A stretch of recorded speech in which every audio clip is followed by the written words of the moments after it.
दुर्ग railway station में मानव तस्करी और धर्मांतरण के मामले में गिरफ्तार ननों की रिहाई के बाद ईसाई समुदाय ने खुलकर विरोध दर्ज कराया है। पुलिस की कार्रवाई पर भी सवाल उठाए गए। पिछले दिनों दुर्ग रेलवे स्टेशन पर मानव तस्करी और धर्मांतरण को लेकर 2 ननों की गिरफ्तारी न केवल तुल पकड़ लिया था, इस प्रकरण में ईसाई समुदाय के लोगों ने खुलकर विरोध दर्ज करते हुए पुलिस की कार्रवाई को पक्षपाती बताया है।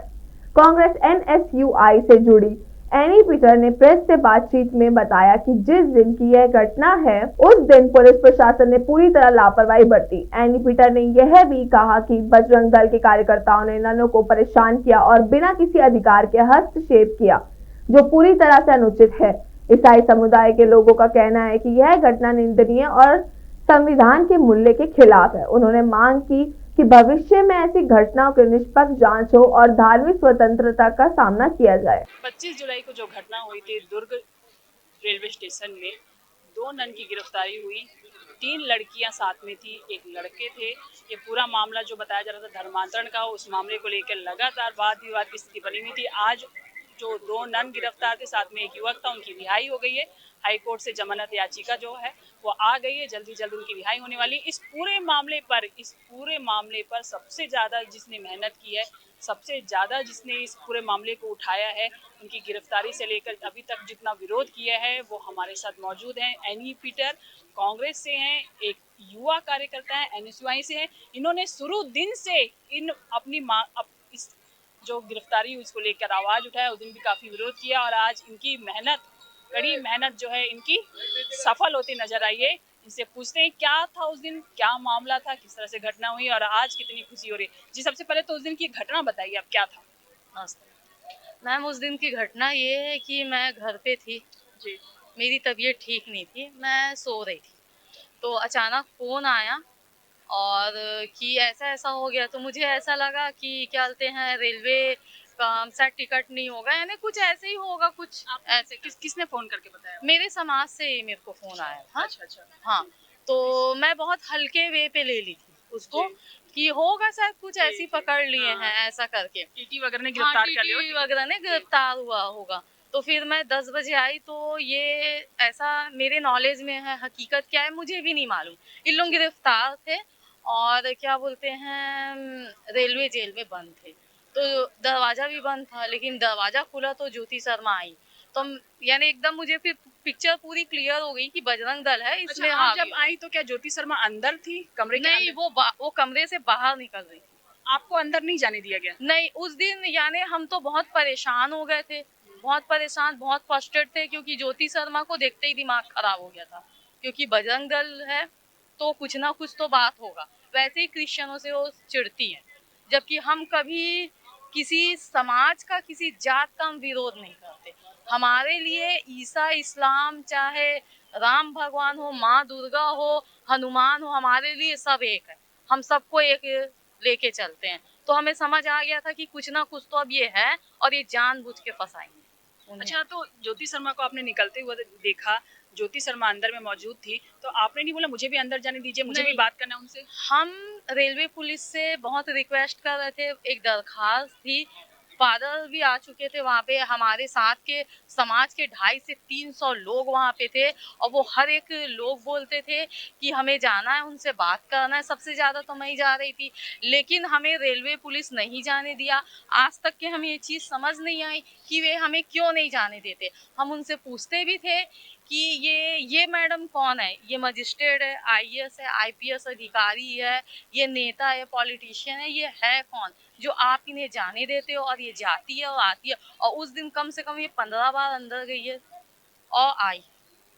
ये चीज़ है, लेकिन वो बोल देते थे अरे तो कुछ आपने नहीं है पुलिस से, ऐसे। वहाँ पे पुलिस भी मौजूद थी, पुलिस से संपर्क नहीं किया आपने? अरे हम तो जाके पूछ रहे थे ना, हमें तो जाना है, तो बोलते नहीं, नहीं, नहीं जाने देंगे, नहीं जाने देंगे। अच्छा, वो जो वीडियो आ रहा है, वीडियो वायरल हो रहा है जिसमें वो उनसे बात कर रही है, उनके जो जिस तरह से भी बात कर रही है वो वीडियो काफ़ी वायरल हो रहा है। उसके बाद कहा जा रहा है कि उन्होंने ज़बरदस्ती इन्हें धमकाया है, डराया है, तो क्या कहना चाहिए? मैम, ये तो वीडियो में दिख रहा है ना कि वो ऐसे-ऐसे करके बात कर रही है, मुक्के का निशान है, यानी वो दिखा रही है यू पंच, उस लड़के को मार रही है। मेरे को ये समझ नहीं आता कि ये बजरंग दल का पत्रकार है ना? ये जो चौहान मैडम जो है वो उसको कैसे परमिशन हुआ, बाकी तो किसी भी पत्रकार को वहाँ पे परमिशन नहीं था जाने के लिए। ये मेरे को बहुत दिन से खटक रही है बात, ये चीज़ है।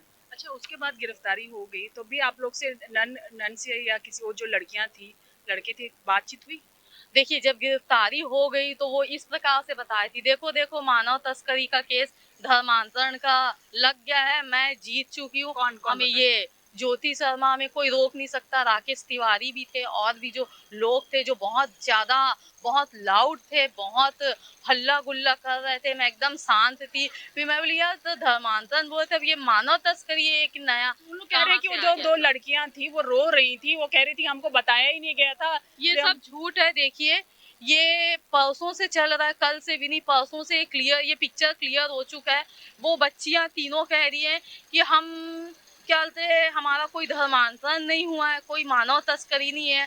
हम एक गरीब परिवार से, हम कमाने खाने के लिए, हम रसोई का काम करने के लिए जा रहे थे। और अभी आप मेरे से एक क्वेश्चन करी थी तो मैं उसका जवाब दे दूं कि जब ये सब कुछ हो गया, मैंने एक डीएसपी सर थे उनसे रिक्वेस्ट करी, मैं बोली प्लीज अंकल, कभी अंकल बोलती थी, कभी सर बोलती थी, रो बहुत रही थी। मुझे एक बार नन से, हमारे यहाँ की जो सिस्टर्स हैं उनसे और तीनों लड़की और जो भैया हैं उनसे मिलना है, तो वो बोले कि वो चारों से तो आप नहीं मिल सकते, लेकिन हाँ ये है कि आप अब जा सकती हैं।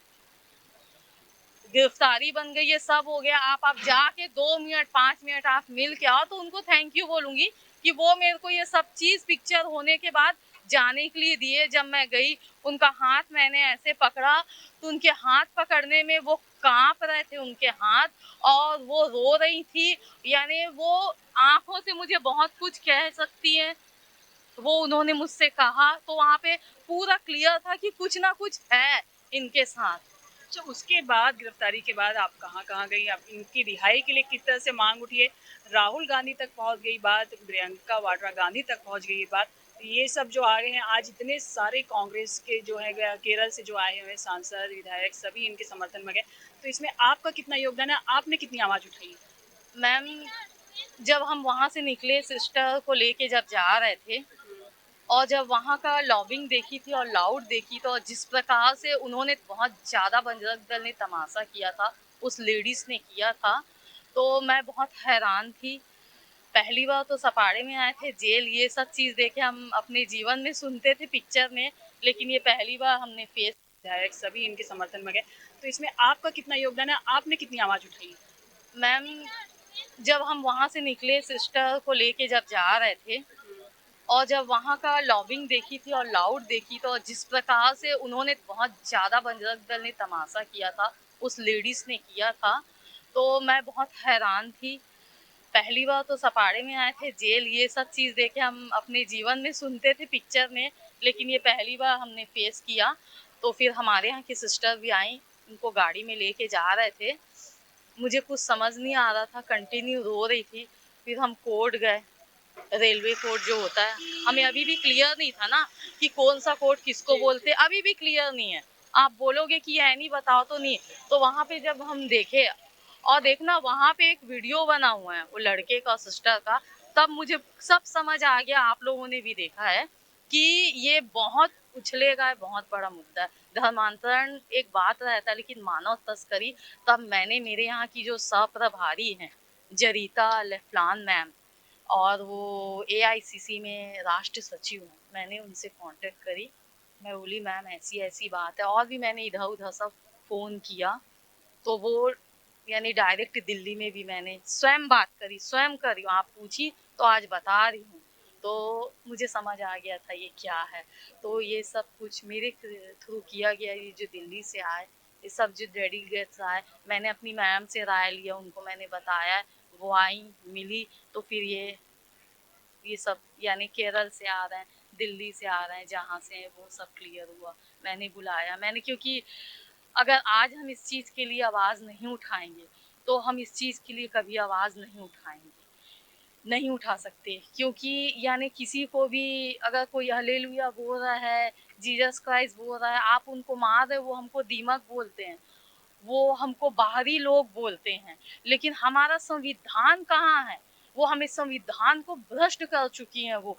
यानी मैं यही तो बोल रही हूँ, आपका वो मेरा बैग कैसे टच कर सकती है वो कैसे बोल सकती है ये क्या है तेरा, ये क्या है तेरा, ये हर कोई देख चुका है, ये बिल्कुल क्लियर है। वो एकदम बेबाक स्पीच दे रही है, बोल रही है। और कल ही उसका एक वीडियो भी वायरल हुआ है, मेरे यहाँ की बच्चियां, क्या आपके यहाँ की बच्चियां यार, आप मेरे को बताइए, हाँ आप किस सभ्यता की हैं, आप कैसे बात करती बोल। अभी वो एक पत्रकार को बोली है कि पहले क्या मारूंगी तोड़ूंगी बोलूंगी करके, उन्होंने पहले समझाऊंगी मारूंगी करके बोला है। तो ये सब क्या है, व्हाट इज दिस, ये मेरे कुछ समझ नहीं आता। तो हम तो इसके लिए आगे भी आवाज, अगर अभी एक्शन नहीं हो। उस घटना के बाद आपने आवाज उठाई, आपने कहा कि दिल्ली तक बात पहुंचाई है, राहुल गांधी ने भी इस मामले में ट्वीट किया है, प्रियंका गांधी ने भी ट्वीट किया है, और इसके बाद कांग्रेस से इतना समर्थन आ रहा है। और आज बहुत खुशी का दिन है कि उन्हें जमानत मिल गई, वो वापस अपने घर जाएंगे। तो क्या कहना चाहेंगे, और इस तरह की घटना अगर आगे कभी ना हो, इसके लिए क्या कहना चाहेंगे? मैम मैं एक मैसेज देना चाहूंगी, थैंक यू आपने मुझसे ये कहा। मेरे को उस समय राकेश तिवारी जी स्पेशली बोल रहे थे, मैं आज उनका नाम लेके बोल रही हूँ, बजरंग दल के हैं वो, कि तू हट जा, तू हट जा।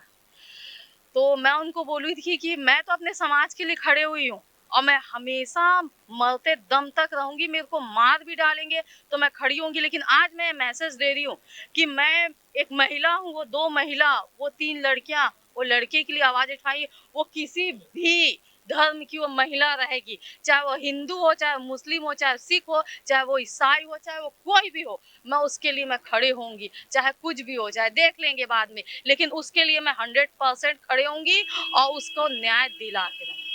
आज तो रिहाई होने वाली है, पूरे बैरिकेड लग रहे हैं सभी जगह। अभी आए थे, सबने एक दूसरे को मिठाई खिला के शुभकामनाएं दी, आप भी काफी खुश नजर आ रही थी। अब आगे इनकी रिहाई के बाद आप किस तरह से कार्य करेंगे कि इस तरह से घटना ना हो, और यहाँ के लोगों को खासकर? होगा मैम कार्रवाई, आप लोग देख लेंगे। मतलब आप कह रही हैं कि अगर इस तरह से घटना हुई तो आगे भी कार्रवाई की जाएगी? बिल्कुल डेफिनेटली करेंगे। अच्छा, जो इस तरह से मामलों को जो हद से ज्यादा उठाते हैं उनके लिए क्या? मैम ये तो अब पुलिस प्रशासन है, सब अच्छा, है इसमें कहीं आगे। आपका रोज कहीं पुलिस प्रशासन से तो भी नहीं है कि आपके साथ कहीं ना कहीं आपका साथ नहीं दिया गया? मेरे को लगता है ये टच किया है, ये लोगों ने देखा है, ये पूरी दुनिया है, क्योंकि ये नेशनल इंटरनेशनल हो गया और हर कोई बोला है कि पुलिस प्रशासन ने साथ नहीं दिया, क्योंकि उसको परमिशन था, वो आती थी जाती थी, हमें परमिशन नहीं। आपको एक बार भी बात नहीं करनी? नहीं, बिल्कुल भी नहीं। मैं एक समाज सेविका हूँ मैम, मैंने अपनी जिंदगी सोशल वर्क से चालू करी है, तो मरते दम तक एक सोशल वर्क ही रहूंगी। Thank you ma'am. ये थी हमारे साथ एनी पीटर, जो उस दिन पूरी घटना को उस दिन अपने आंखों से देखा। जो 2 नन थी, 2 लड़कियां थी और 1 लड़के थे, उसके साथ लगातार ये थी उस घटना में पूरी, इन्होंने पूरे अपने आंखों से देखा। लगातार उन नन से बात करने की कोशिश की मगर किसी तरह से बात करने नहीं दे गया। आज उनकी रिहाई हो गई, ये काफ़ी खुश है।